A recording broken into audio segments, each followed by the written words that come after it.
Hello everybody, welcome to KG education. और घटना सार का जो हम करंट अफेयर्स का सेशन लेकर आ रहे हैं, और आज ये तीसरा पार्ट है, तीसरा चैप्टर है। हमने राष्ट्रीय घटनाक्रम को पढ़ लिया, अंतर्राष्ट्रीय घटनाक्रम को पढ़ लिया, आर्थिकी घटनाक्रम हम पढ़ने जा रहे हैं। इसके बाद पुरस्कार आएगा। तो आर्थिकी घटनाक्रम बहुत इंपॉर्टेंट है। आपके पेपर में आर्थिकी से 1 से 2 क्वेश्चन जो बनेंगे वो इसी में से बनेंगे, आई एम डैम श्योर। तो आप इस वीडियो को देखिए, ध्यान से 2-3 बार देखिए, रटिए चीज़ों को, क्योंकि इसमें रटना तो है ही है, इतने सारे फैक्ट्स हैं। तो रटिए ध्यान से और बहुत मज़ा आएगा। तो चलिए शुरू करते हैं हम आज के इस सेशन को। Hello everybody, welcome to KG education. और अभी हम लोगों ने राष्ट्रीय घटनाक्रम लिया, अभी अंतर्राष्ट्रीय भी कर लिया। अभी बारी है आर्थिकी की। ये बहुत इंपॉर्टेंट है। यहाँ से आपके 1 से 2 क्वेश्चन डेफिनेटली बनेंगे। मतलब आप अगर करंट अफेयर्स की वेटेज 25 है, उसमें से 1 से 2 आर्थिकी से आ रहा है केवल इस टॉपिक से अगले 2-3 घंटों में, तो कहीं ना कहीं ये आपके लिए बहुत इंपॉर्टेंट होने वाला है। तो इसलिए आप इस सेक्शन को बहुत ध्यान से पढ़ें, 2-3 बार देखें और इत्मीनान से पढ़ें। और ये बुक आप जरूर ले लीजिए, और इस बुक को एक ऑडियो विजुअल के माध्यम से, मतलब मैं बोल रहा हूँ और आप जानते हो, अगर आपने मेरा राष्ट्रीय अंतर्राष्ट्रीय पढ़ा है, तो मैं किस तरह बोलता हूँ आप पूरी तरीके से समझते हो कि मैं ऐसा नहीं कि मैं केवल रीड कर रहा हूँ, मैं यहाँ पे जोर दे रहा हूँ। जो चीज़ें याद करने वाली हैं उसको 3 बार 4 बार जोर देकर आपको याद कराऊंगा। तो चलिए बिना टाइम को वेस्ट किए हुए स्टार्ट करते हैं हम आर्थिकी के इस सेक्शन को। और पहले फैक्ट के साथ हम आगे बढ़ते हैं, और पहला फैक्ट हमारा है कि अक्टूबर 2024 में 4 अमृत फार्मेसियां खोलने वाली पहली कोयला कंपनी बनी है। तो वो कौन सी कंपनी है? वो है south eastern coal fields, SECL limited. क्या कह रहा है कि अमृत फार्मेसियां, देखिए अक्टूबर 2024 में 4 अमृत फार्मेसियां खोली गई हैं, ठीक है। अब ये अमृत फार्मेसियां जो खोली गई हैं, उसमें खोलने वाली पहली जो कोयला कंपनी बनी है, अमृत फार्मेसियां जो खोलने वाली पहली कोयला कंपनी कौन सी बनी है? वो है south eastern coal fields, south eastern coal field limited. ये क्या कर रहा है? ये 4 अमृत फार्मेसिया खोलने वाला पहला कंपनी बना है, ठीक है। 4 अमृत फार्मेसिया खोलने वाला पहला कंपनी कौन बना है? South eastern coal fields. अक्टूबर 2024 में भारत की पहली स्वदेशी बुलेट ट्रेन के निर्माण के लिए किस कंपनी ने अनुबंध प्राप्त किया है? तो अभी क्या हो रहा था, हम बुलेट ट्रेन बना रहे थे जापान के सहयोग से। अभी हमारी पहली स्वदेशी बुलेट ट्रेन बनने वाली है। तो उसके लिए किस कंपनी ने अनुबंध प्राप्त किया है? तो वो है भारत अर्थ मूवर्स लिमिटेड।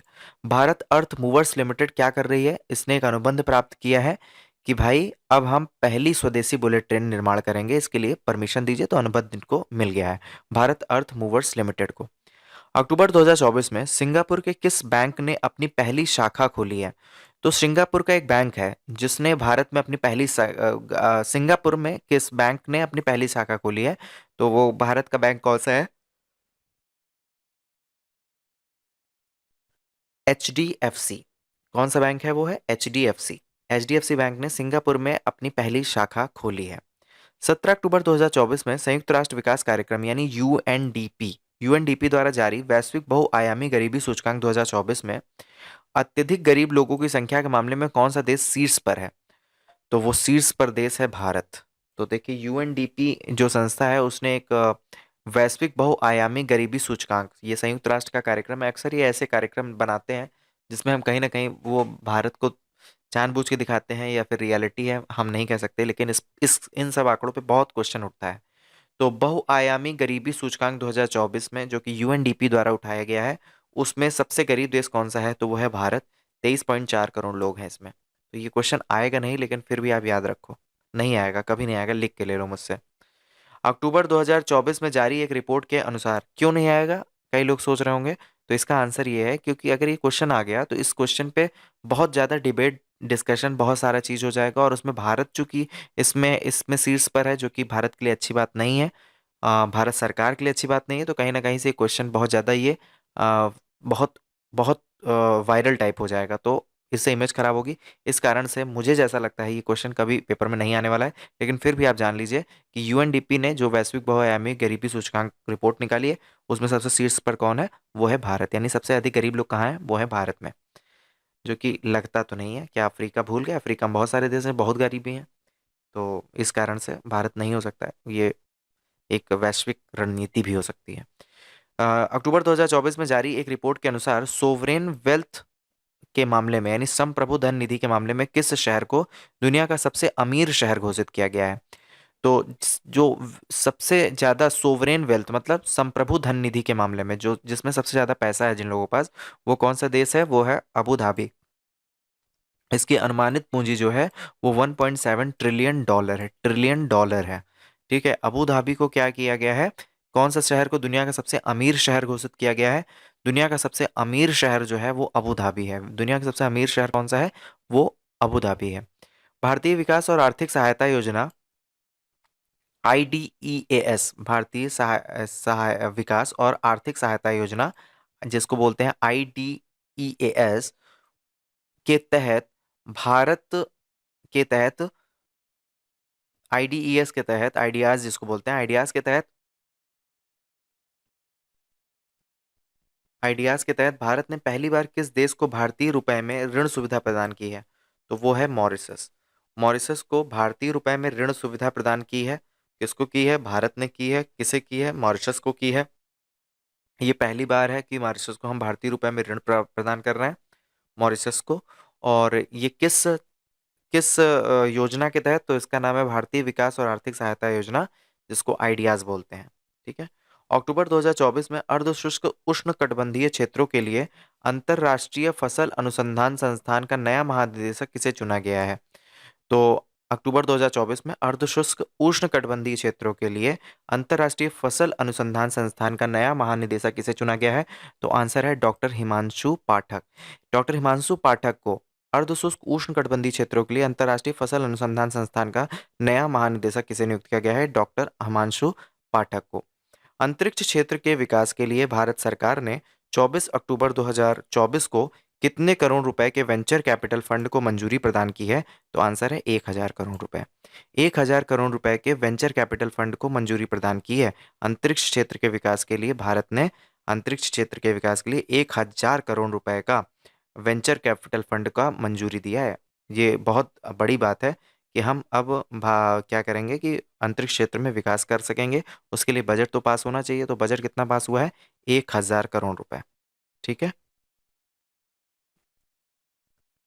अक्टूबर 2024 में इंटरनेशनल कॉपर एसोसिएशन में कौन सी भारतीय कंपनी शामिल की गई है? तो इंटरनेशनल कॉपर एसोसिएशन में कौन सी भारतीय कंपनी शामिल हुई है? तो उस भारतीय कंपनी का नाम है आदित्य बिरला समूह की कंपनी हिंडाल्को। आदित्य बिरला समूह की कंपनी हिंडाल्को जो है उसको क्या है, इंटरनेशनल कॉपर एसोसिएशन में भारतीय कंपनी के रूप में उसको शामिल किया गया है। अक्टूबर 2024 में राष्ट्रीय सांख्यिकी कार्यालय द्वारा जारी आंकड़ों के अनुसार 2024 में भारत के राष्ट्रीय सकल घरेलू उत्पाद में सर्वाधिक योगदान किस राज्य का है? तो आंसर है महाराष्ट्र राज्य का है। अंतर्राष्ट्रीय सांख्यिकी कार्यालय, ठीक है, उसके द्वारा एक रिपोर्ट जारी की गई है। वो रिपोर्ट क्या है? भारत के राष्ट्रीय सकल घरेलू उत्पाद में सर्वाधिक योगदान कौन कौन सा राज्य कर रहा है? तो भारत का जो राष्ट्रीय सकल घरेलू उत्पाद यानी नेशनल जीडीपी जो है, उसमें सबसे अधिक योगदान कौन सा राज्य कर रहा है? तो वो आंसर है महाराष्ट्र। महाराष्ट्र लगभग 13 साढ़े 13% यानी 13.30, ठीक है, 13.5 से थोड़ा सा कम, 13.30% के जो भाग है जो जीडीपी में, ठीक है, वो महाराष्ट्र की तरफ से है। महाराष्ट्र यानी सबसे अधिक जीडीपी में योगदान दे रहा है। अच्छा, ये बात किसने बोली है? तो राष्ट्रीय सांख्यिकी कार्यालय द्वारा ये आंकड़ा जारी किया गया है। राष्ट्रीय सांख्यिकी कार्यालय द्वारा ये आंकड़ा जारी किया गया है।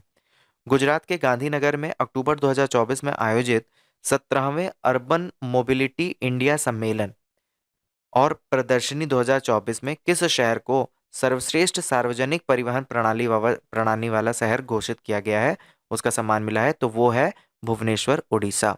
देखिए, गुजरात के गांधीनगर में एक आयोजन होता है और उस आयोजन का नाम है 17th अर्बन मोबिलिटी इंडिया सम्मेलन।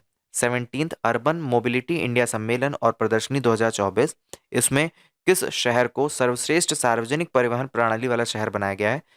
तो वो है भुवनेश्वर, उड़ीसा। सर्वश्रेष्ठ सार्वजनिक परिवहन प्रणाली वाला शहर कौन है? वो है भुवनेश्वर, उड़ीसा। तो ये एक सम्मेलन हुआ, 17वां अर्बन मोबिलिटी इंडिया सम्मेलन। अर्बन मोबिलिटी इंडिया सम्मेलन में अर्बन मोबिलिटी इंडिया सम्मेलन और प्रदर्शनी 2024 में किस शहर को सर्वश्रेष्ठ सार्वजनिक प्रणाली वाला शहर किया गया है? मतलब वहां पर जो पब्लिक व्हीकल्स होते हैं वो बेस्ट हैं, तो the best sir public vehicle वाला जो शहर है वो है भुवनेश्वर, जो कि उड़ीसा की राजधानी है। अक्टूबर 2024 में, अच्छा ये जो ये कहाँ हुआ था, ये किस सम्मेलन में पता चलता है? तो ये अर्बन मोबिलिटी इंडिया सम्मेलन होता है, 17वें नंबर का था। कहाँ हुआ था? तो गुजरात में हुआ था। आगे देखते हैं, अक्टूबर 2024 में केंद्र सरकार ने किस सार्वजनिक क्षेत्र की कंपनी को 14वीं महारत्न कंपनी का दर्जा दिया है? तो आंसर है हिंदुस्तान एरोनॉटिक्स लिमिटेड। तो किस सार्वजनिक क्षेत्र की कंपनी को 14वीं महारत्न कंपनी का दर्जा मिला है? तो हिंदुस्तान एरोनॉटिक्स लिमिटेड को। केंद्र सरकार ने किस सार्वजनिक क्षेत्र की कंपनी को 14वां महारत्न कंपनी का दर्जा दिया है? तो आंसर है हिंदुस्तान एरोनॉटिक लिमिटेड। 14वीं महारत्न कंपनी का दर्जा मिला है किस सार्वजनिक क्षेत्र की कंपनी को? तो उसका नाम है हिंदुस्तान एरोनॉटिक्स लिमिटेड। अक्टूबर 2024 में नाबार्ड द्वारा जारी किया गया ऑल इंडिया फाइनेंशियल इंक्लूजन सर्वे 2021-22 रिपोर्ट के अनुसार वर्ष 2021-22 में ग्रामीण परिवारों की औसत मासिक आय कितनी है? तो आंसर है 1269 रुपए। अक्टूबर 2024 में नाबार्ड द्वारा जारी किए गए ऑल इंडिया फाइनेंशियल इंक्लूजन सर्वे 2021-22 की रिपोर्ट के अनुसार 21-22 में ग्रामीण परिवारों की औसत मासिक आय कितनी है? तो आंसर है 1269 यानी 1269 रुपीज। प्रसिद्ध उद्योगपति रतन टाटा की मृत्यु के बाद किसे उसकी जगह टाटा ट्रस्ट का नया अध्यक्ष बनाया गया है? तो रतन टाटा की मृत्यु के बाद उनकी जगह टाटा ट्रस्ट को नया अध्यक्ष बनाया गया है। तो आंसर है नोएल टाटा। रतन टाटा के ये चचेरे भाई हैं। कौन है ये? नोएल टाटा। प्रसिद्ध उद्योगपति रतन टाटा की मृत्यु के बाद उनकी जगह टाटा ट्रस्ट का नया अध्यक्ष कौन बना है? तो आंसर है नोएल टाटा। नोएल टाटा को टाटा ट्रस्ट का अध्यक्ष बनाया गया है। तो नोएल टाटा को टाटा ट्रस्ट का नया अध्यक्ष बनाया गया है, नोएल टाटा को। अक्टूबर 2024 में जारी वैश्विक जीएनआई यानी ग्रॉस नेशनल इनकम रैंकिंग 2024 में कौन सा देश सकल राष्ट्रीय आय के मामले में शीर्ष है? राष्ट्रीय आय यानी जीएनआई यानी ग्रॉस नेशनल इनकम में सर्वश्रेष्ठ जो है ग्रॉस नेशनल इनकम में, वो है Bermuda. Bermuda gross gross national income ranking 2024, और उसमें नंबर 1 पर कौन है ग्रॉस नेशनल इनकम 2024 में? वो है बरमूडा। देश कौन सा है? वो बरमूडा है। बरमूडा का कितना ग्रॉस नेशनल इनकम है? तो वो है $1,26,210। कंसर्न वर्ल्ड वाइड और वेल्ट हंगर हेल्प, बहुत इंपॉर्टेंट है, ध्यान से सुनना ये क्वेश्चन को। कंसर्न वर्ल्ड वाइड और वेल्ट हंगर हेल्प द्वारा संयुक्त रूप से अक्टूबर 2024 में जारी दुनिया के 127 देशों की ग्लोबल हंगर इंडेक्स रिपोर्ट निकली। ठीक है, अब उसमें भारत को कौन सी रैंक मिली है? तो 105वीं रैंक मिली है। फिर से आप ध्यान दीजिए, ये जो ग्लोबल हंगर इंडेक्स रिपोर्ट निकाली गई, पहला question, global hunger index report जो निकाली गई उसमें कितने देशों ने भाग लिया था, मतलब कितने देश थे उसमें? तो पहला आंसर है इसमें 127 देश थे। दूसरा, इस 127 देश में भारत का स्थान क्या था? तो इसका स्थान था 105वां स्थान। ठीक है, ग्लोबल हंगर इंडेक्स रिपोर्ट में कितने देश थे? 127, और उन 127 में भारत का स्थान क्या था? वो था 105वां स्थान। ठीक है, 105वां स्थान। अब ये जो ग्लोबल हंगर इंडेक्स रिपोर्ट है, ये कौन जारी किया इसको 2024 में? तो दो संस्थाएं मिलकर जारी कर रही हैं। पहली संस्था का नाम है कंसर्न्ड वर्ल्ड वाइड, ठीक है। दूसरी संस्था का नाम है वेल्ट हंगर हेल्प, यानी कंसर्न्ड वर्ल्ड वाइड और वेल्ट हंगर हेल्प, ये दो संस्थाएं संयुक्त रूप से इस रिपोर्ट को जारी कर रही हैं। यानी अभी कोई एक संस्था नहीं है, दो संस्थाएं हैं, कंसर्न्ड वर्ल्ड वाइड और वेल्ट हंगर हेल्प, ये दोनों लोग मिलकर संयुक्त रूप से एक जारी कर रहे हैं रिपोर्ट 127 देशों का, जिसको कहते हैं ग्लोबल हंगर इंडेक्स रिपोर्ट 2024। इसमें भारत को रैंक कौन से मिली है? 105वीं रैंक मिली है। सितंबर 2024 तक भारत के विदेशी मुद्रा भंडार ने पहली बार कौन सा मील का पत्थर प्राप्त किया है? तो भारत के विदेशी मुद्रा भंडार ने पहली बार कौन सा मील का पत्थर प्राप्त किया है? तो आंसर है 700 बिलियन अमेरिकी डॉलर। 700 बिलियन अमेरिकी डॉलर का मील का पत्थर किसने टच किया है? तो भारत के विदेशी मुद्रा भंडार ने। भारत में यानी विदेशी मुद्रा का जो भंडार है वो पहली बार 700 बिलियन अमेरिकी डॉलर को टच कर रहा है। मतलब कितने लोग हैं जो भारत से बाहर जा रहे हैं और खूब सारा पैसा भेज रहे हैं, जिस कारण से हमारे देश का विदेशी मुद्रा भंडार जो 700 बिलियन अमेरिकी डॉलर को मील का पत्थर टच किया है। तो इसके बारे में डिटेल में थोड़ा सा दिया है कि 27 सितंबर 2024 तक भारत का कुल विदेशी मुद्रा भंडार वो है 704.89 बिलियन डॉलर था। इसके साथ ही भारत जो है वो चीन, स्विट्जरलैंड और जापान के बाद विदेशी मुद्रा भंडार वाला चौथा सबसे बड़ा देश बन गया है।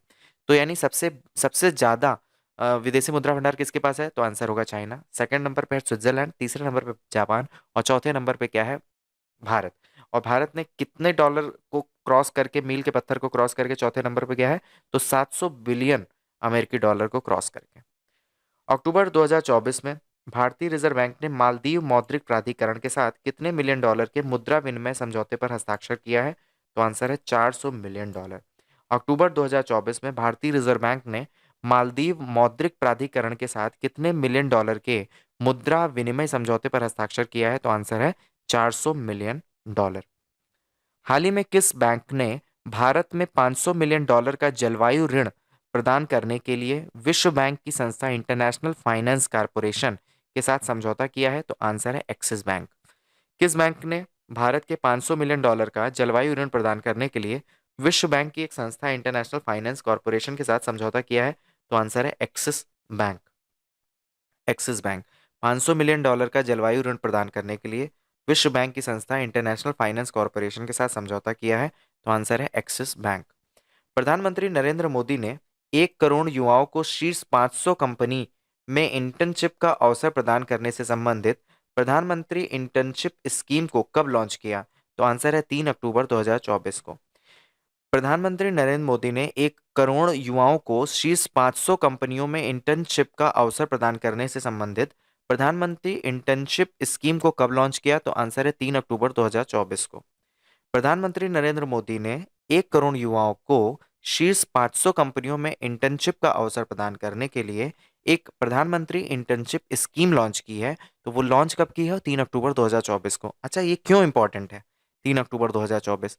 क्योंकि ये इसलिए भी इंपॉर्टेंट बन जाता है क्योंकि ये एक इलेक्शन से पहले का ये घटना है। ठीक है, और इलेक्शन से पहले की ये घटना है। और दूसरी बात ये कि ये बहुत ही ज़्यादा इम्पोर्टेंट इसलिए है क्योंकि ये आपको याद होगा, ये मतलब पॉलिटिकली रूप से बहुत एक्टिव हो गया था क्योंकि जो अदर पार्टी, जो कांग्रेस पार्टी एंड गठबंधन था, यानी इंडिया गठबंधन जो था, वो कह रहा था कि हम ऐसे कुछ ले आएंगे और उनके पहले ही इन्होंने चूंकि सरकार में इन्होंने लॉन्च कर दिया था। तो इस कारण से ये क्वेश्चन बहुत इंपॉर्टेंट हो जाता है। और ये अच्छा भी है कि भाई 1 करोड़ को जो शीर्ष 500 कंपनियां हैं उसमें इंटर्नशिप प्रदान करेंगे ये। और उसके लिए एक लॉन्च किया गया प्रधानमंत्री इंटर्नशिप स्कीम।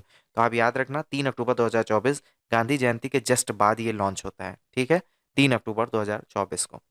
सितंबर 2024 में विमानन मंत्रालय ने भारत में किस नई एयरलाइन को परिचालन को मंजूरी प्रदान की है? तो शंख एयरलाइन। शंख एयरलाइन।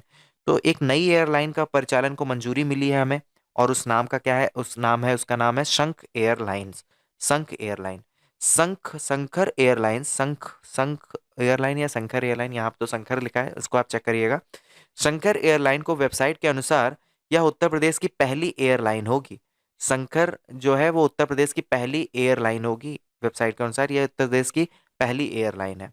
अक्टूबर 2024 में केंद्र सरकार ने प्रधानमंत्री गरीब कल्याण योजना के अंतर्गत किस वर्ष तक मुफ्त अनाज प्रदान करने की घोषणा की है? तो हम मुफ्त अनाज प्रदान करते रहेंगे दिसंबर 2028 तक।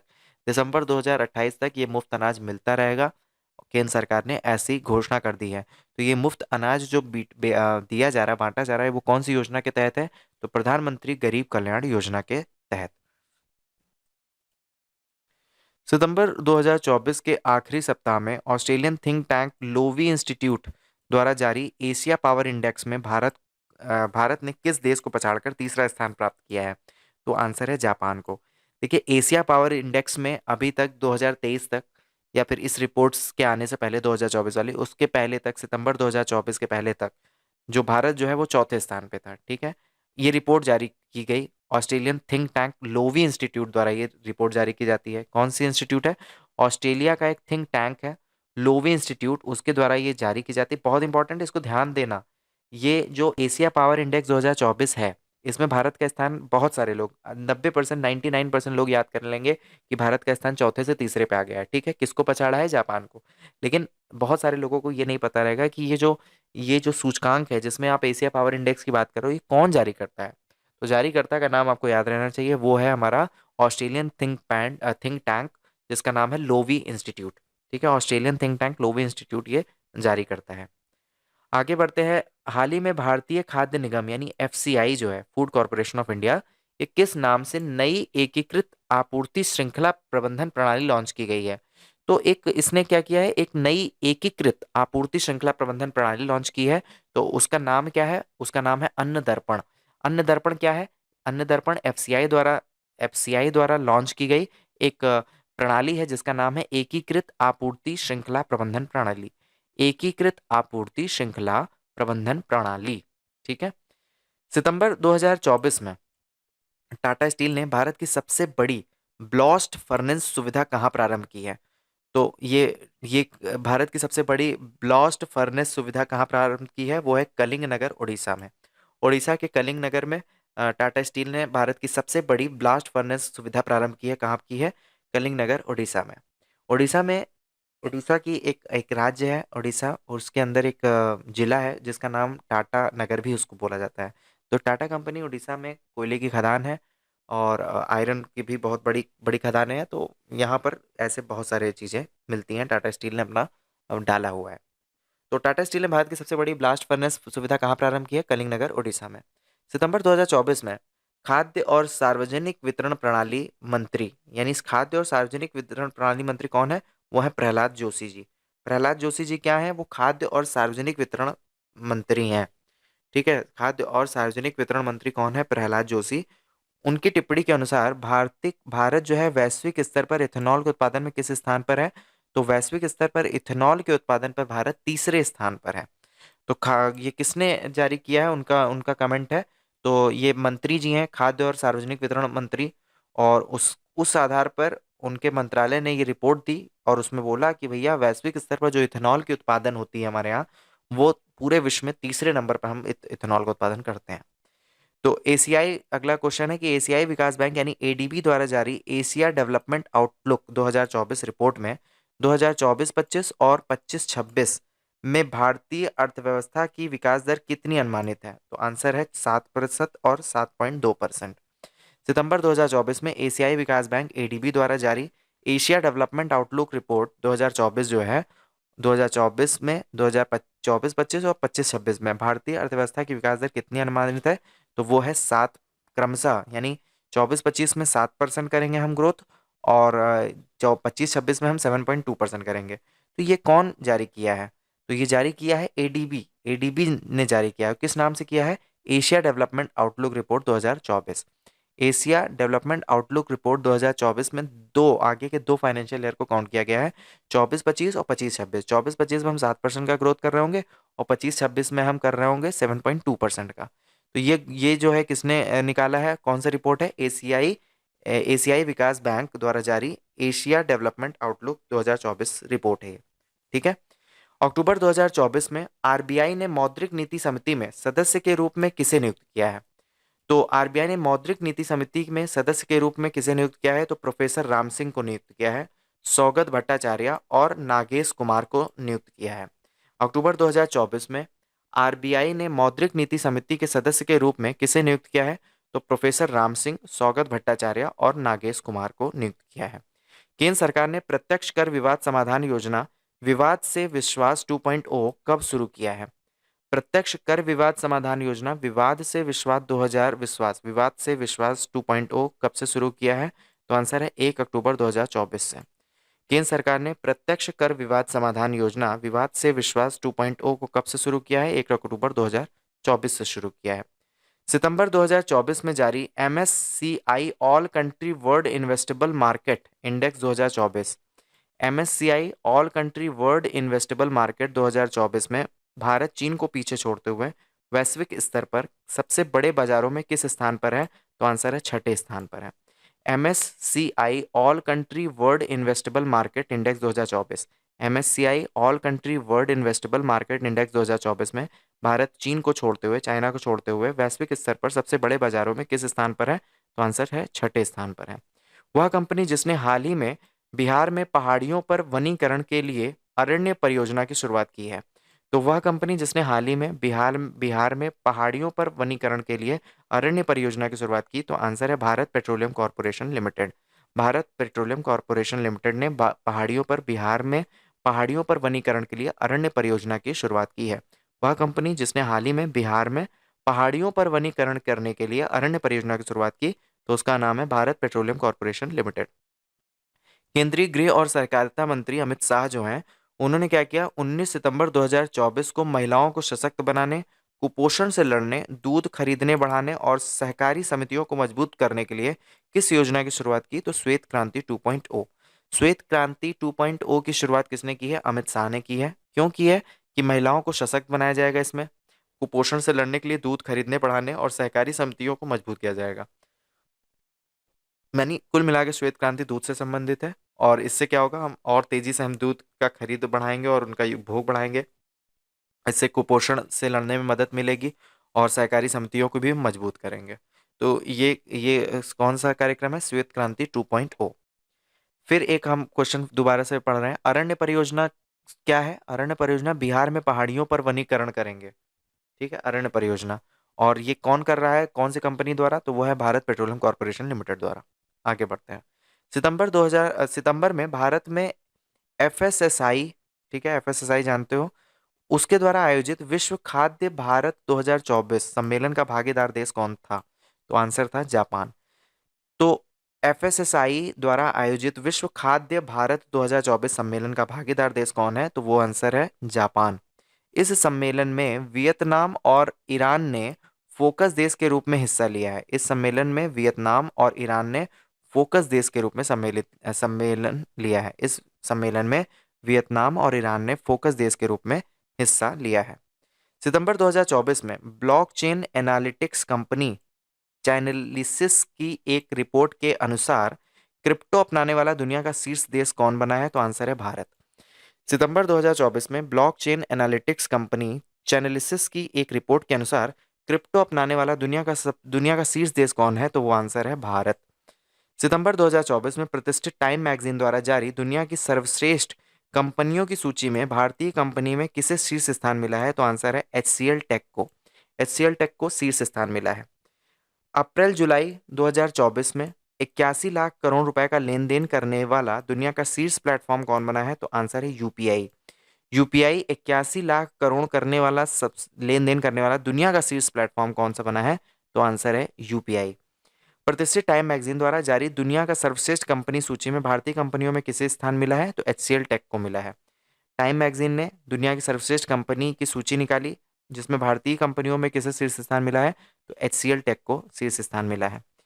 ऊपर और बढ़ते हैं, एक बार और रिपीट कर लेते हैं। ब्लॉकचेन एनालिटिक्स कंपनी चैनलिसिस की एक रिपोर्ट के अनुसार क्रिप्टो अपनाने वाला दुनिया का शीर्ष देश कौन सा है?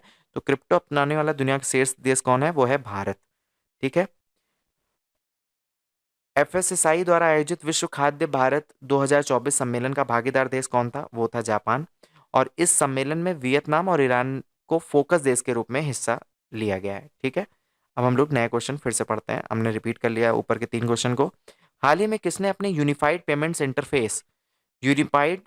इंटरफेस यानी प्लेटफॉर्म पर यूपीआई सर्कल नामक एक नई सुविधा शुरू की है? तो वो है national payment corporation of India.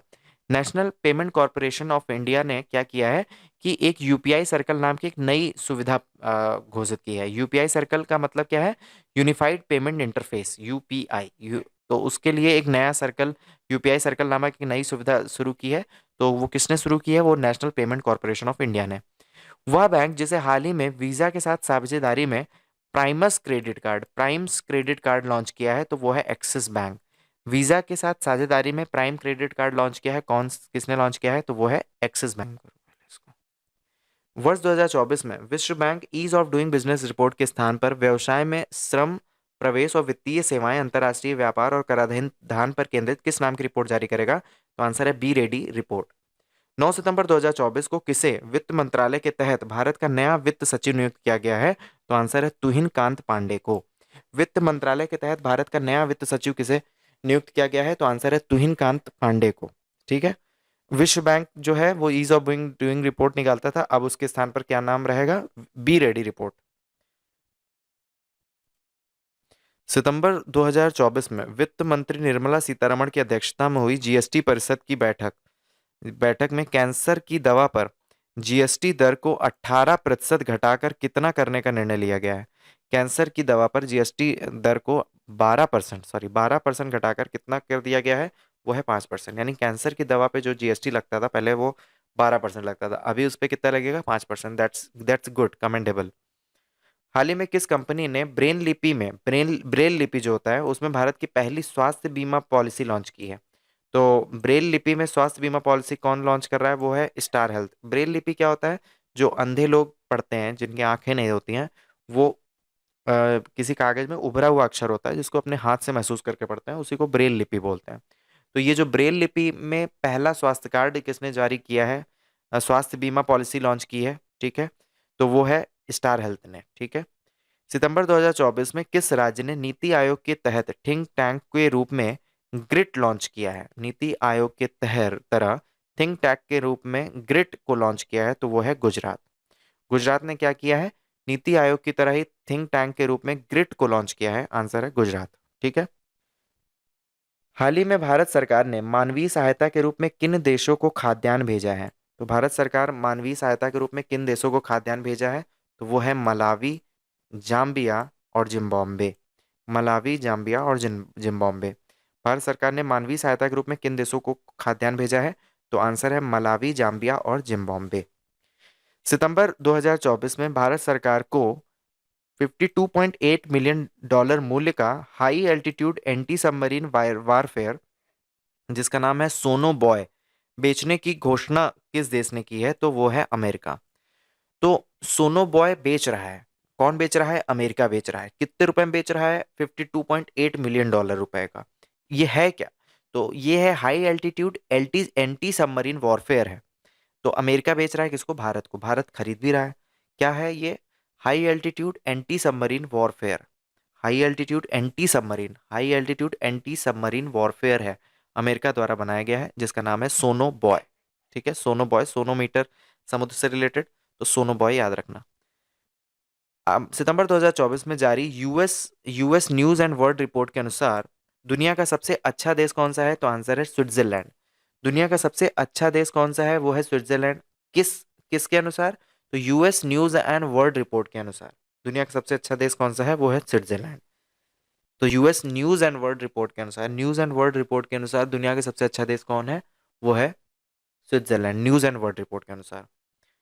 पीसीएएफ, PCF का मतलब होता है partnership for carbon accounting financials में शामिल होने वाला प्रमुख भारतीय बैंक जो अपनी अप्रत्यक्ष उत्सर्जन को प्रतिबंधित और कम करने के लिए अपनी प्रतिबद्धता को दर्शाता है। तो union bank of India. Union bank of India ने क्या किया है कि उसने एक चीज को शामिल किया है, partnership for carbon accounting financials, यानी पीसीएएफ को शामिल करने वाला जो बैंक है, जो कि कुल मिला के दिखाए, ये पीसीएफ में जो शामिल होते हैं वो मतलब काम करते हैं कि हम कार्बन उत्सर्जन को कम करेंगे, ये सब सारी चीजें करेंगे, जो पीसीएफ को शामिल करते हैं। तो पीसीएएफ को शामिल कर होने वाला कौन सा बैंक है? तो वो है यूनियन बैंक ऑफ इंडिया, जो कि इस तरह से जैसे ही शामिल हुआ तैसे ही पता चलता है कि भाई यूनियन बैंक ऑफ इंडिया का कोई एक फंड होगा जो इस कार्बन उत्सर्जन वगैरह पे काम करेगा। तो वो कौन सा बैंक है? वो है यूनियन बैंक ऑफ इंडिया। ठीक है। हाल ही में जेनसोल इंजीनियरिंग लिमिटेड और matrix gas and renewable limited ने महाराष्ट्र में कहां पर भारत की पहली ग्रीन हाइड्रोजन वैली विकसित करने के लिए साझेदारी की घोषणा की है? तो आंसर है पुणे में। जेनसोल इंजीनियरिंग लिमिटेड और matrix gas and renewable limited ने महाराष्ट्र में कहां पर भारत की पहली ग्रीन हाइड्रोजन वैली विकसित करने के लिए साझेदारी की घोषणा की है? तो आंसर है पुणे में। महाराष्ट्र में कहां पर? तो आंसर है पुणे में। वह भारतीय सार्वजनिक उपक्रम जिसे लगातार छठे वर्ष प्रतिष्ठित CIIGBC राष्ट्रीय ऊर्जा लीडर पुरस्कार 2024 से सम्मानित किया गया है, तो वो है राष्ट्रीय इस्पात निगम लिमिटेड। इस्पात निगम लिमिटेड को कौन सा सम्मान मिला है? तो वो मिला है CIIGBC, CII-GBC राष्ट्रीय ऊर्जा लीडरशिप पुरस्कार 2024 मिला है। और सबसे बड़ी बात, ये लगातार छठे साल ये इसको मिला है। किसको मिला है? राष्ट्रीय इस्पात निगम लिमिटेड को। कौन सा पुरस्कार? CII-GBC राष्ट्रीय ऊर्जा लीडर पुरस्कार 2024। रियल टाइम डाटा के लिए सितंबर 2024 में किस कंपनी ने एवीओ प्लेटफॉर्म लॉन्च किया है? तो वो है Adani airports holding limited. Real time data के लिए किस कंपनी ने एवीओ प्लेटफॉर्म लॉन्च किया है? तो वो है Adani airport holding limited. Real time data का मतलब कि कौन सी जहाज कहाँ पर है, उसका टाइम क्या है, वो लोकेशन क्या है, वो सब रियल टाइम, मतलब एग्जैक्ट लोकेशन और डेटा जो मिलेगा। तो उसके लिए प्लेटफॉर्म लॉन्च किया गया है, वो किसके द्वारा? तो अडानी एयरपोर्ट होल्डिंग लिमिटेड के द्वारा। और किस नाम से? तो वो है एवियो नाम से। हाल ही में केंद्रीय मंत्री शिवराज सिंह चौहान ने कृषि स्टार्टअप को वित्त पोषित करने के लिए किस योजना को शुरू किया है? तो कृषि स्टार्टअप जो है उसको वित्त पोषित करेगा, यानी कृषि में भी लोग स्टार्टअप करें। ये बहुत अच्छा, कमेंडेबल, दैट्स रियली कमेंडेबल। तो वो है एग्री श्योर योजना। एग्री श्योर योजना किसकी है? वो मध्य प्रदेश केंद्रीय मंत्री हैं शिवराज सिंह चौहान। उन्होंने ये एक योजना लॉन्च की है जिसका नाम है एग्रीश्योर। इसमें वो क्या करेंगे कि जो लोग स्टार्टअप करना चाहते हैं कृषि क्षेत्र में, उनको वित्त पोषित करेंगे, मतलब उनको आर्थिक सहायता उपलब्ध कराएंगे। हाल ही में भारत सरकार और एशियाई विकास बैंक के बीच किस राज्य में चिकित्सा शिक्षा में सुधार हेतु 500 मिलियन अमेरिकी डॉलर के ऋण समझौते पर हस्ताक्षर हुए हैं? तो आंसर है महाराष्ट्र। तो भारत सरकार और एशियाई विकास बैंक, ठीक है, इन दोनों के बीच में एक समझौता हुआ कि भैया राज्य में हम चिकित्सा शिक्षा जो है उसके सुधार के लिए 500 मिलियन अमेरिकी डॉलर का ऋण हम देते हैं। कौन दे रहा है? एशियाई विकास बैंक। किसको दे रहा है? भारत सरकार को। कहाँ पर? तो किस राज्य में करेंगे ये? तो पांच महाराष्ट्र राज्य में। तो भारत सरकार और एशियाई विकास बैंक के बीच किस राज्य में चिकित्सा शिक्षा में सुधार हेतु 500 मिलियन अमेरिकी डॉलर के ऋण पर समझौता हस्ताक्षर हुआ है? तो वो है महाराष्ट्र राज्य में, ठीक है। आरबीआई गवर्नर शक्तिकांत दास, इस समय कौन है आरबीआई गवर्नर? शक्तिकांत दास ने 26 अगस्त 2024 को आने वाले समय में छोटे ग्रामीण उधारकर्ताओं के लिए किस नाम से बाधा रहित ऋण उपलब्ध कराने की योजना शुरू की है? तो एकीकृत ऋण interface, ULI, unified landing lending interface, ULI unified landing interface. ये छोटे ग्रामीण उधारकर्ताओं के लिए एक योजना बनाई जा रही है, जो कि आरबीआई ने के शक्तिकांत दास उनके गवर्नर है, उन्होंने बताया। ठीक है, कौन सी योजना है जो कि छोटे ग्रामीण उधारकर्ताओं के लिए है? तो वो है एकीकृत ऋण इंटरफेस, यानी यूएलआई, यूनिफाइड लैंडिंग इंटरफेस, जो कि आरबीआई जारी कर रहा है। 28 अगस्त 2024 को केंद्र सरकार द्वारा लॉन्च की गई नई योजना, जिसने हाल ही में 10 वर्ष पूरे किए गए हैं, तो वो है प्रधानमंत्री जनधन योजना। प्रधानमंत्री जनधन योजना ने 10 साल पूरे कर लिए हैं। पीएम स्वनिधि योजना के तहत सर्वश्रेष्ठ प्रदर्शन करने वाला राज्य कौन बना है? तो वो है मध्य प्रदेश। पीएम स्वनिधि योजना के तहत सर्वश्रेष्ठ प्रदर्शन करने वाला राज्य कौन है? वो है मध्य प्रदेश। चेक बाउंस के मामले को निपटाने के लिए भारत का पहला डिजिटल न्यायालय किस राज्य में खोला गया? तो भाई चेक बाउंस होता है, आपको पता है, तो उसके मामले होते हैं तो डिजिटल रूप से खोला जाए, तो डिजिटल न्यायालय चेक बाउंस जैसे मामले को निपटाने के लिए वो भारत में केरल राज्य में ऐसा न्यायालय खोला गया है। ठीक है, भारत का पहला डिजिटल न्यायालय किस राज्य में खोला गया for for clearing cheque bounces matter? तो वो है केरल। 29 अगस्त 2024 को भारतीय जीवन बीमा निगम टाटा ने केंद्रीय वित्त मंत्री निर्मला सीतारमण को कितने करोड़ रुपए का लाभांश चेक प्रदान किया है? तो 3,662.17 करोड़। तो जीवन बीमा निगम, ठीक है, भारतीय जीवन बीमा निगम टाटा जो है, भारतीय बीमा निगम टाटा ने केंद्रीय वित्त मंत्रालय को कितने करोड़ रुपए का लाभांश चेक दिया है? तो वो दिया है 3,662.17 करोड़। अगस्त 2024 में जारी हुरून इंडिया रिच लिस्ट 2024 के अनुसार भारत का सबसे अमीर औद्योगिक घराना घोषित किया गया है किसको? गौतम अडानी परिवार को। गौतम अडानी परिवार को भारत का सबसे अमीर औद्योगिक घराना चूज किया गया है किसके द्वारा? हुरून इंडिया रिच लिस्ट जो आती है, हुरून इंडिया रिच लिस्ट 2024 की रिपोर्ट के अनुसार भारत का सबसे अमीर घराना कौन सा है? तो वो है गौतम अडानी परिवार। कुल संपत्ति इनकी कितनी है? 11.62 लाख करोड़ रुपए। कुल संपत्ति कितनी है? 11.62 लाख करोड़ रुपए। ठीक है। देश का वह रेलवे स्टेशन जिसे वार्षिक राजस्व 500 करोड़ रुपए के आंकड़े को पार करने पर सितंबर 2024 में गैर उपनगरीय समूह का दर्जा प्रदान किया गया। देश का एक रेलवे स्टेशन है जिसने 500 रुपए का जो राजस्व है उसका आंकड़ा पार कर लिया है। तो इसी कारण से उसको NSG 1 का दर्जा मिला है, गैर उपनगरीय समूह का दर्जा प्राप्त मिला है। तो वो है Vijayawada railway station. Vijayawada railway station. ठीक है। क्यों मिला है? क्योंकि इसने जो है 500 करोड़ रुपए का राजस्व पार किया है इस रेलवे स्टेशन ने।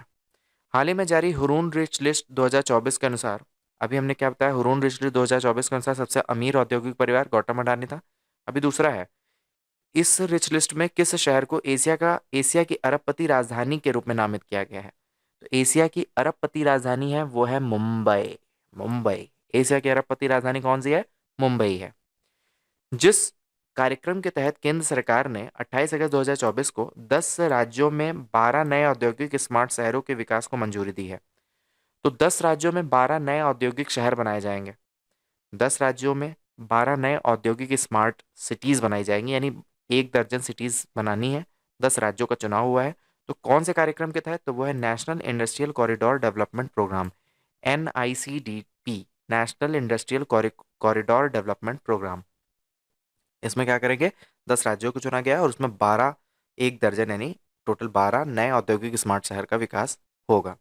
हाल ही में भारत सरकार ने किस देश की एयरलाइन को विस्तारा एयर इंडिया में FDI की मंजूरी प्रदान की है? तो आंसर है Singapore airline.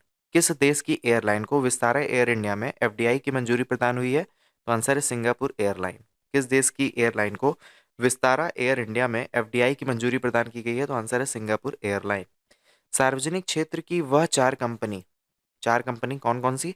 RailTel, RailTel corp, solar energy corporation of India, national hydro electric power corporation और सतलज जल विद्युत निगम। सार्वजनिक क्षेत्र की 4 कंपनियां हैं, कौन कौन सी? जिन्हें नवरत्न का दर्जा मिला है तो वो है रेलटेल कॉर्प को मिला है, solar energy corporation of India को मिला है, national hydro electrical power corporation को मिला है, सतलज जल विद्युत निगम को मिला है। ठीक है। चार कौन कौन सी कंपनियां हैं जिनको नवरत्न का दर्जा मिला है? RailTel corporation, solar energy corporation of India, national hydro electric corporation of India, Sutlej Jal Vidyut निगम को। वह लघु वित्तीय बैंक जिसे अगस्त 2024 में Inori RuPay platinum credit card launch किया है। एक वित्तीय लघु बैंक है, ठीक है, जिसने एक छोटा सा क्रेडिट कार्ड लॉन्च किया है जिसका नाम है Inori RuPay platinum credit card. तो वो कौन सी कंपनी है? वो ECAF small finance bank. ECAF small finance bank ने एक Inori RuPay platinum credit card launch किया है। Inori RuPay platinum credit card launch किया है किसने? ESAF small finance bank. ये बहुत ज़्यादा इंपॉर्टेंट तो नहीं है क्योंकि बहुत मुश्किल है कि ये क्वेश्चन पूछे। जो 25 जून 2015 को शहरी विकास मंत्रालय द्वारा शुरू किया गया कौन सा स्मार्ट सिटी मिशन को दूसरी बार कब तक के लिए बढ़ा दिया गया है? तो मार्च 2025 तक। स्मार्ट सिटी मिशन जो कि 2015 में लॉन्च हुआ था, ठीक है, अभी उसे दूसरी बार बढ़ाकर उसको मार्च 2025 तक कर दिया गया है। जो चीज़ 15 में स्टार्ट हुई थी अभी बढ़ा के उसको एक्सटेंड कर दिए हैं कि शहरी विकास जो city mission smart city mission है उसको बढ़ा दिया गया है और उसे मार्च 2025 तक कर दिया गया है। सितंबर 2024 में प्रस्तुत एक रिपोर्ट में विश्व बैंक द्वारा वित्तीय वर्ष 2024-25 में भारत की विकास दर कितना रहने का अनुमान व्यक्त किया गया है? तो विश्व बैंक द्वारा 7%। और अभी एक जो हमने लिस्ट पढ़ी थी उसमें क्या था? उसमें 7 और 7.2% था, 24-25 और 25-26। भारतीय निजी क्षेत्र की वह कंपनी जो विश्व बैंक क्या कर रहा है? 7% का हिसाब से दे रहा है, ठीक है। निजी क्षेत्र की वह कंपनी जो अगस्त 2024 में 10 लाख करोड़ रुपए वार्षिक राजस्व प्राप्त करने वाली भारत की पहली कंपनी बनी है।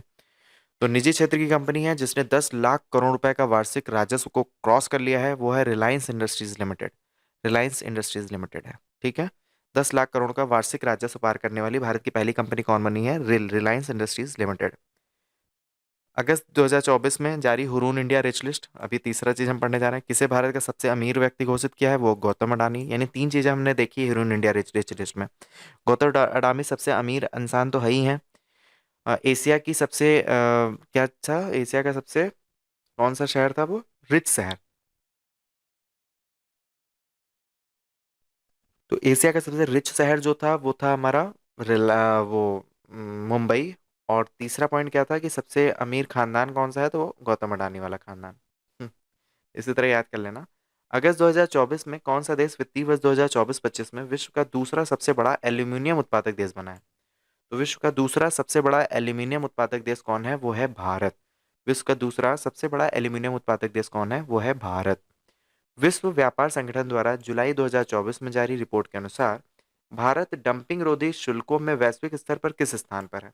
तो डंपिंग रोधी शुल्कों में वैश्विक स्थान पर भारत किस स्थान पर है, तो आंसर है दूसरे स्थान पर है। जारी रिपोर्ट के अनुसार भारत डंपिंग रोधी शुल्कों में वैश्विक स्तर पर किस स्थान पर है, तो आंसर है दूसरे स्थान पर है। जुलाई 2024 में मर्सर द्वारा जारी जीवन यापन लागत डेटा रिपोर्ट 2024, जीवन यापन लागत डेटा रिपोर्ट 2024 के अनुसार दुनिया का सबसे महंगा शहर कौन सा है, तो वो है हांगकांग। दुनिया का सबसे महंगा शहर कौन सा है, वो है हांगकांग। नीति आयोग द्वारा देश भर के महत्वाकांक्षी जिलों और ब्लॉकों में स्वास्थ्य, पोषण, कृषि, सामाजिक विकास और शिक्षा जैसे विषयों पर ध्यान केंद्रित करने के लिए 4 जुलाई से 30 सितंबर 2024 के बीच किस अभियान को चलाया गया, तो आंसर है संपूर्णता अभियान। संपूर्णता अभियान किस लिए चलाया गया? ताकि हम स्वास्थ्य की तरफ ध्यान दे सकें, कृषि, सामाजिक विकास हो के, शिक्षा जैसे विषय हों, इन पर ध्यान केंद्रित करने के लिए एक अभियान चलाया गया जिसका नाम है संपूर्णता अभियान। जीवन यापन लागत डेटा रिपोर्ट के अनुसार दुनिया का सबसे महंगा शहर कौन सा है, तो वो है हांगकांग। और ये किसके द्वारा जारी किया गया था, तो मर्सर के द्वारा जारी किया गया था। जुलाई 2024 में किसके द्वारा ऑयल और गैस सेक्टर पर केंद्रित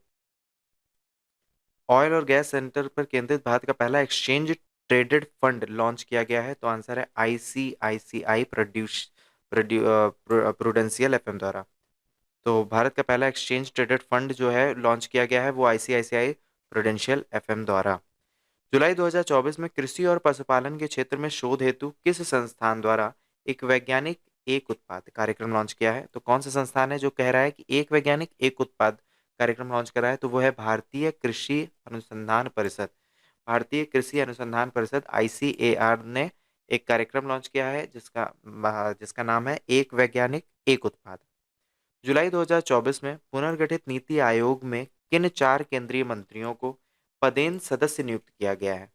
तो नीति आयोग में पुनर्गठित नीति आयोग में किन 4 केंद्रीय मंत्रियों को पदेन सदस्य नियुक्त किया गया है? तो आंसर कौन क्या है, वो है राजनाथ सिंह। पहले मंत्री कौन है? राजनाथ सिंह, जो कि रक्षा मंत्री हैं। अमित शाह गृह मंत्री हैं। निर्मला सीतारमण वित्त मंत्री और शिवराज सिंह चौहान कृषि मंत्री। पुनर्गठित नीति आयोग में किन 4 केंद्रीय मंत्रियों को पदेन सदस्य नियुक्त किया गया है? तो किन 4 केंद्रीय मंत्रियों को पदेन सदस्य नियुक्त किया गया है? तो राजनाथ सिंह रक्षा मंत्री, अमित शाह गृह मंत्री, निर्मला सीतारमण वित्त मंत्री, शिवराज सिंह चौहान कृषि मंत्री। वह बैंक जिसने जुलाई 2024 में 7.25% ब्याज दर के साथ 444 दिवसीय सावधि जमा योजना अमृत वृष्टि की शुरुआत की है, तो यानी 444 दिन आप जमा करिए और 7.25% का ब्याज दर ले जाइए, वो है bank of India, state bank of India. State bank of India ने 444 दिवसीय सावधि जमा योजना अमृत वृष्टि शुरू की है, जो कि 7.25% जिसका रेट ऑफ इंटरेस्ट है। ठीक है, सावधि यानी 1 साल की है। वर्ष 2024 का सर्वश्रेष्ठ कृषि राज्य पुरस्कार जुलाई 2024 में किसे प्रदान किया गया? जुलाई 2024 में सर्वश्रेष्ठ कृषि राज्य पुरस्कार किसे दिया गया है? तो आंसर है महाराष्ट्र को दिया गया है। जुलाई 2024 में सर्वश्रेष्ठ कृषि राज्य किसे को दिया गया है कि सर्वश्रेष्ठ कृषि राज्य पुरस्कार? तो वो दिया गया है महाराष्ट्र को। अरविंद पनगड़िया की अध्यक्षता वाले 16वें वित्त आयोग द्वारा 10 जुलाई 2024 को गठित 5 सदस्यीय सलाहकार परिषद का संयोजक किसे बनाया गया है? 5 सदस्यीय सलाहकार परिषद का संयोजक बने हैं एनसीआईआर, एनसीएईआर, एनसीएईआर के महानिदेशक पूनम गुप्ता को। पूनम गुप्ता को क्या बनाया गया है? वो 5 सदस्यीय सलाहकार परिषद का संयोजक बनाया गया है, ठीक है, वित्त आयोग द्वारा। अच्छा, इसमें 2-3 क्वेश्चन बन रहे हैं, आप ध्यान रखिएगा। पहला, ये कौन सा वित्त आयोग? 16वां वित्त आयोग है। इसकी अध्यक्षता कौन कर रहे हैं? अरविंद पनगड़िया कर रहे हैं। 16वें वित्त आयोग की अध्यक्षता अरविंद पनगड़िया कर रहे हैं। इसमें 5 सदस्यीय सलाहकार परिषद, ठीक है, बनाया गया है। और उसका संयोजक कौन बना है? तो वो कौन है? वो है महानिदेशक पूनम गुप्ता को, ठीक है। और ये महानिदेशक किस चीज की है? एनसीएईआर, एनसीएईआर की महानिदेशक है पूनम गुप्ता। इसको 5 सदस्यीय सलाहकार परिषद का क्या संयोजक बनाया गया है। और ये 5 सदस्यीय सलाहकार परिषद को गठित किया गया है किसमें? 16वें वित्त आयोग के अंतर्गत। 16वें वित्त आयोग के अध्यक्ष कौन है? अध्यक्षता वो है Arvind Panagariya. Tata power solar system limited ने जुलाई 2024 में किस राज्य में घर घर सोलर पहल की शुरुआत की है? तो आंसर है उत्तर प्रदेश। किस राज्य में घर घर सोलर पहल की शुरुआत की है? तो आंसर उत्तर प्रदेश। वह भारतीय तेल कंपनी जिसने जुलाई 2024 में हाई स्पीड कार रेसिंग ईंधन स्टॉर्म एक्स लॉन्च किया है। तो तेल कंपनी है जिसने स्टॉर्म एक्स लॉन्च किया है। ये स्टॉर्म एक्स क्या है? ये एक हाई स्पीड कार रेसिंग ईंधन है। तो वो है इंडियन ऑयल। इंडियन ऑयल ने एक high speed car racing fuel को लॉन्च किया है जिसका नाम है स्टॉर्म एक्स। नीति आयोग द्वारा 18 जुलाई 2024 को जारी रिपोर्ट के अनुसार कब तक देश में $500 मिलियन का इलेक्ट्रॉनिक विनिर्माण का लक्ष्य रखा गया है? तो कब तक $500 मिलियन का इलेक्ट्रॉनिक विनिर्माण का लक्ष्य रखा गया है? तो आंसर है 2030 तक। 2030 तक $500 मिलियन का इलेक्ट्रॉनिक विनिर्माण का लक्ष्य रखा गया है, ये नीति आयोग द्वारा। कब तक देश में $500 मिलियन का इलेक्ट्रॉनिक विनिर्माण का लक्ष्य रखा गया है? तो आंसर है 2030 तक। जुलाई 2024 में वर्ल्ड एटलस द्वारा जारी दुनिया की टॉप 5 कोयला खदानों में किन दो भारतीय खदानों को स्थान मिला है? तो आंसर है छत्तीसगढ़ स्थित गेवरा और कुसमंडा को।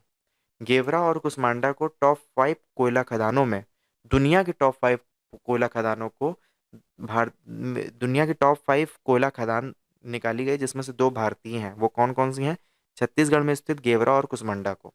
और ये कौन बता रहा है ये बात? ये बात बता रहा है वर्ल्ड एटलस द्वारा जारी, ये वर्ल्ड एटलस बता रहा है। तो वर्ल्ड एटलस द्वारा जारी दुनिया के टॉप 5 कोयला खदानों में किन दो भारतीय खदानों को स्थान मिला है? तो वो कौन से भारतीय खदान है? तो छत्तीसगढ़ के दो भारतीय खदान है, याद रखना, गेवरा एंड कुसमंडा। छत्तीसगढ़ के दो खदान है, कौन कौन से? गेवरा एंड कुसमंडा। हाल ही में पीएम स्वनिधि योजना के तहत किस राज्य को सर्वश्रेष्ठ प्रदर्शन करने वाला राज्य घोषित किया गया है? तो वो है मध्य प्रदेश। मध्य प्रदेश को क्या किया गया है? सर्वश्रेष्ठ प्रदर्शन करने वाला राज्य घोषित किया गया है। पीएम स्वनिधि योजना के तहत पीएम पीएम स्वनिधि योजना के तहत किस राज्य को सर्वश्रेष्ठ प्रदर्शन करने वाला राज्य घोषित किया गया है? तो आंसर है मध्य प्रदेश। जुलाई 2024 में कहां से भारत की पहली एकीकृत कृषि निर्यात सेवा शुरू की गई है? तो जुलाई 2024 में कहां से भारत की पहली एकीकृत कृषि निर्यात सेवा शुरू की गई है? तो मुंबई के जवाहरलाल नेहरू बंदरगाह से। मुंबई के जवाहरलाल नेहरू बंदरगाह से भारत की पहली एकीकृत कृषि निर्यात सेवा शुरू की गई है।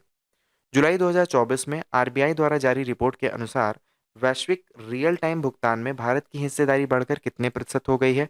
तो आंसर है 48.5%। आरबीआई द्वारा जारी रिपोर्ट के अनुसार वैश्विक रियल टाइम भुगतान भुगतान में भारत की हिस्सेदारी बढ़कर कितने प्रतिशत हो गई है? तो आंसर है 48.5%।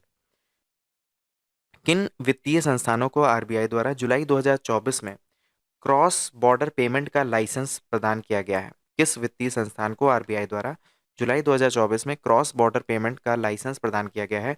तो आंसर है अमेजॉन, अडानी और बिल्डेस्क को। ठीक है। अ, फिर से आप देखिए, किस वित्तीय संस्थानों को आरबीआई द्वारा क्रॉस बॉर्डर पेमेंट का लाइसेंस यानी क्रॉस बॉर्डर पेमेंट का लाइसेंस मिला है? तो वो अमेजॉन, अडानी और बिल्डेस्क को। तीन कंपनियां कौन कौन सी हैं? अमेजॉन, अडानी और बिल्डेस्क को। ठीक है। Bharat petroleum corporation limited BPCL के किस ब्रांड ने हाल ही में brand of the decade award 2024 जीता है? तो बीपीसीएल का एक ब्रांड है मैक लुब्रिकेंट। मैक लुब्रिकेंट ने brand of the decade award जीता है। मैक लुब्रिकेंट आप जानते हैं वो किसका है? वो है बीपीसीएल का, भारतीय पेट्रोलियम कॉरपोरेशन लिमिटेड का एक ब्रांड है मैक लुब्रिकेंट। मैक लुब्रिकेंट ने brand of the decade award 2024 जीता है। 22 जुलाई 2024 को केंद्रीय वित्त मंत्री निर्मला सीतारमण द्वारा प्रस्तुत समीक्षा अधिकारी 2023-24, सॉरी क्या मैं बोल रहा हूँ, आर्थिक समीक्षा अ, समीक्षा अधिकारी में हम लोग काफ़ी ज़्यादा प्रोटेस्ट में थे तो वही दिमाग से निकल रहा है। तो 22 जुलाई 2024 को केंद्रीय वित्त मंत्री निर्मला सीतारमण द्वारा प्रस्तुत आर्थिक समीक्षा 2023-24 में वित्त वर्ष 2024-25 के लिए वास्तविक जीडीपी वृद्धि दर अनुमान व्यक्त किया गया है। वो है 6.5 से 7%। मेरी आवाज़ एकदम थक चुकी है क्योंकि आपको पता है कि मैं गवर्नमेंट जॉब में हूँ तो मेरे पास टाइम नहीं रहता, तो मुझे रिकॉर्डिंग ये करनी है रात के समय। तो अभी रात के बज रहे हैं 3 और मैं इस टाइम पे आपके लिए रिकॉर्डिंग कर रहा हूँ। थोड़ी सी मेहनत भी लगती है लेकिन आप लोग जब अच्छा कमेंट करते हैं और व्यूज़ वगैरह आते हैं तो मुझे अच्छा लगता है। और कई लोग तारीफ भी करते हैं, तो ये तो मुझे मतलब बहुत ही पसंद है। तो अगर आप लोग तारीफ करते हैं तो अच्छा लगता है और मुझे भी मोटिवेशन मिलता है। तभी हम 3 बजे तक जग पाते हैं। और 3 बजे जग रहा हूँ, अभी आधे घंटे और बोलूंगा, फिर उसके बाद सो जाऊंगा, फिर सीधे 9 बजे उठूंगा, फिर 10 बजे ऑफिस। अगस्त 2024 में कहाँ पर Indo American chamber of commerce के पहले ICCM, क्या लिखा है, IACCMSME, एक तो हिंदी में जो लिख देते हैं ना, ये बड़ा गड़बड़ लगता है, सेंटर ऑफ एक्सीलेंस का उद्घाटन किया गया अहमदाबाद गुजरात। अब इसको तो इंग्लिश में लिख देना चाहिए ना। IACCM सेंटर ऑफ एक्सीलेंस जो है वो COE का उद्घाटन कहाँ किया गया, तो वो है अहमदाबाद गुजरात में। तो Indo American chambers of commerce यानी IACC के पहला सेंटर ऑफ एक्सीलेंस कॉम का उद्घाटन कहाँ किया गया है? अहमदाबाद गुजरात में। मई 2024 में किस अंतर्राष्ट्रीय रेटिंग एजेंसी ने अर्थव्यवस्था पर भारत के दृष्टिकोण को स्थिर से सकारात्मक में संशोधित किया है? तो स्थिर से सकारात्मक में संशोधित किया है वो है S&P ग्लोबल रेटिंग्स। अंतर्राष्ट्रीय रेटिंग एजेंसी ने अर्थव्यवस्था पर भारत के दृष्टिकोण को स्थिर से सकारात्मक में संशोधित किया है, तो वो है S&P ग्लोबल रेटिंग्स। संयुक्त राष्ट्र संघ की प्रवासन एजेंसी द्वारा मई 2024 में जारी विश्व प्रवासन रिपोर्ट 2024 के अनुसार वर्ष 2022 में प्रेषित धन प्राप्ति के मामले में 111 अरब डॉलर धनराशि प्राप्त करने वाला शीर्ष देश कौन सा है? वो है भारत। विश्व प्रवासन रिपोर्ट 2024 के अनुसार वर्ष 2022 में प्रेषित धन प्राप्ति के मामले में 111 अरब डॉलर धनराशि प्राप्त करने वाला शीर्ष देश कौन सा है? वो है भारत। चेन्नई की स्टार्टअप कंपनी है माइंड ग्रोव टेक्नोलॉजीज। चेन्नई की एक स्टार्टअप कंपनी है जिसका नाम है माइंड ग्रोव टेक्नोलॉजीज ने हाल ही में किस नाम से भारत का पहला वाणिज्यिक प्रदर्शन चिप लॉन्च किया है? तो आंसर है secure IoT। Secure IoT। Chennai की startup company mind grove technologies ने हाल ही में किस नाम से भारत का पहला वाणिज्यिक उच्च प्रदर्शन चिप लॉन्च किया है? तो आंसर है सिक्योर IoT। रिलायंस इंडस्ट्रीज ने हाल ही में कहां पर देश का पहला मल्टी मॉडल लॉजिस्टिक पार्क का निर्माण शुरू किया है? तो आंसर है चेन्नई। चेन्नई में रिलायंस ने पहला मल्टी मॉडल लॉजिस्टिक पार्क का निर्माण शुरू किया है। अप्रैल 2023 से जनवरी 2024 के बीच कौन सा राज्य देश का सबसे बड़ा 30% इलेक्ट्रॉनिक सामान निर्यातक राज्य के रूप में उभरा है? तो वो है तमिलनाडु। मतलब तमिलनाडु जो भी इलेक्ट्रॉनिक सामान जो हम निर्यात कर रहे हैं, एक्सपोर्ट कर रहे हैं, इंपोर्ट कर रहे हैं, उस रूप में, ठीक है, आयात और निर्यात, आयात का मतलब इंपोर्ट होता है, निर्यात का मतलब एक्सपोर्ट। तो हम एक्सपोर्ट कर रहे हैं, तो जो भी इलेक्ट्रॉनिक सामान एक्सपोर्ट हो रहा है उसका 30% सिर्फ और सिर्फ तमिलनाडु से हो रहा है। तो इसी कारण से ये सबसे टॉप पे है। भारत का कौन सा बंदरगाह वित्तीय वर्ष 2023-24 में भारत का शीर्ष कार्गो हैंडलिंग बंदरगाह के रूप में उभरा है? मतलब वहां पर कार्गो हैंडलिंग, कार्गो का मतलब बड़े बड़े कंटेनर जिसमें बड़े बड़े चीजें जाती हैं। तो कार्गो हैंडलिंग में नंबर 1 जो बंदरगाह बन के उभरा है वो है हमारा बंदरगाह का उड़ीसा का पारादीप बंदरगाह। ठीक है। रिपोर्ट के अनुसार RBI के बैलेंस शीट का मार्च 2024 तक 11.08% बढ़ गया है। तो कितना रुपए हो गया है अभी? 70.47 लाख करोड़ रुपए। 70.47 लाख करोड़ रुपए RBI का बैलेंस शीट हो गया है। कितना बढ़ा है 2024 में? तो वो 11.08% बढ़ गया है। ILO श्रम संगठन ILO द्वारा 2024 के लिए अद्यतन वैश्विक बेरोजगारी दर अनुमान कितना है? तो 4.9% है। ILO द्वारा 2024 के लिए अद्यतन वैश्विक बेरोजगारी दर अनुमान कितना है? तो वो है 4.9%। अप्रैल 2024 में वित्त मंत्रालय द्वारा किस क्षेत्र को अधिकृत आर्थिक संचालक AEO अधिकृत आर्थिक संचालक का दर्जा प्रदान किया गया है? तो वो रत्न और आभूषण क्षेत्र को। भारत सरकार का विद्युत मंत्रालय द्वारा 20 मार्च 2024 को किसे मिनी रत्न श्रेणी 1 कंपनी का दर्जा मिला है? तो मिनी रत्न श्रेणी 1 का दर्जा किसको मिला है? Grid controller of India, grid India को। मिनी मिनी रत्न मिनी रत्न श्रेणी 1 का दर्जा मिला है किस कंपनी को? ग्रिड कंट्रोल ऑफ इंडिया को। चाइना मोबाइल को मोबाइल डेटा ट्रैफिक के मामले में पीछे छोड़ते हुए दुनिया का सबसे बड़ी उपभोक्ता कंपनी कौन सी बनी है? तो रिलायंस जियो। इसके पहले चाइना की चाइना मोबाइल हुआ करती थी। अप्रैल 2024 में भारत में निर्मित इलेक्ट्रिक वाहन जो EV का निर्यात करने वाली पहली बहुराष्ट्रीय कंपनी कौन सी बनी है? वो फ्रांसीसी कार निर्माता कंपनी सिट्रोन। तो सिट्रोन बेसिकली कर क्या रही है? इसने भारत में मेक इन इंडिया कार्यक्रम के तहत भारत में फैक्ट्री लगाई, अब यहीं से वो कार बना रही है। तो इलेक्ट्रिक वाहनों को निर्यात अब कर रही है भारत में रहते हुए, मतलब भारत में कंपनी बनाई, मैन्युफैक्चरिंग हब यहाँ से अब इलेक्ट्रिक कारों को निर्यात करेगी। तो वो कौन सी कंपनी है? फ्रांसीसी कार कंपनी है जिसका नाम है सिट्रोन। लंदन स्थित सेंट्रल बैंकिंग ने केंद्रीय बैंकिंग पुरस्कार के तहत बैंक का जोखिम प्रबंधन पुरस्कार के लिए मार्च 2024 को चुना। किसको चुना है? कौन सा बैंक है? वो है reserve bank of India. Reserve bank of India को चुना है। अप्रैल 2024 में किसे 16वां वित्त आयोग के पूर्णकालिक सदस्य के रूप में नियुक्त किया गया है? तो मनोज पांडा। मनोज पांडा को वित्त आयोग का पूर्णकालिक सदस्य के रूप में नियुक्त किया गया है। वित्त आयोग का अध्यक्ष नहीं पूछ रहा है, यहाँ पूर्णकालिक सदस्य के रूप में नियुक्त किया गया है। तो 16वें वित्त आयोग के पूर्णकालिक सदस्य के रूप में कौन है? वो है Manoj Panda. Hurun global unicorn index, rich नहीं, हुरून ग्लोबल यूनिकॉर्न इंडेक्स 2024 के अनुसार यूनिकॉर्न निर्माता के मामले में भारत की विश्व में रैंकिंग तीसरी है, यानी सबसे ज्यादा यूनिकॉर्न कंपनी जो बनती है हमारे भारत में, उसमें हम तीसरे नंबर पे हैं। रिलायंस ने किस देश में किफ़ायती 5G टेलीकॉम उद्यम लॉन्च किया है? तो वो है घाना। घाना में किफ़ायती 5G हम देंगे। जो अफ्रीकन कंट्री घाना है वहाँ पर हम किफ़ायती मतलब अफोर्डेबल 5G की शुरुआत करने वाली कंपनी बनी है। और कौन बन रहा है? तो वो है रिलायंस। हरदीप सिंह पुरी जो हैं वो केंद्रीय मंत्री हैं। उन्होंने क्या किया? कहाँ पर वैकल्पिक ऑटो ईंधन इथेनॉल 100 को लॉन्च किया है? वैकल्पिक और ऑटो ईंधन इथेनॉल 100 को लॉन्च किया है। तो आंसर है नई दिल्ली में। नई दिल्ली में हरदीप सिंह पुरी ने वैकल्पिक ऑटो ईंधन इथेनॉल 100 को लॉन्च किया है। 24 फरवरी 2024 को प्रधानमंत्री मोदी ने 1.35 लाख करोड़ रुपए से अधिक के निवेश वाली दुनिया की सबसे बड़ी किस योजना की शुरुआत की है? तो अनाज भंडारण योजना।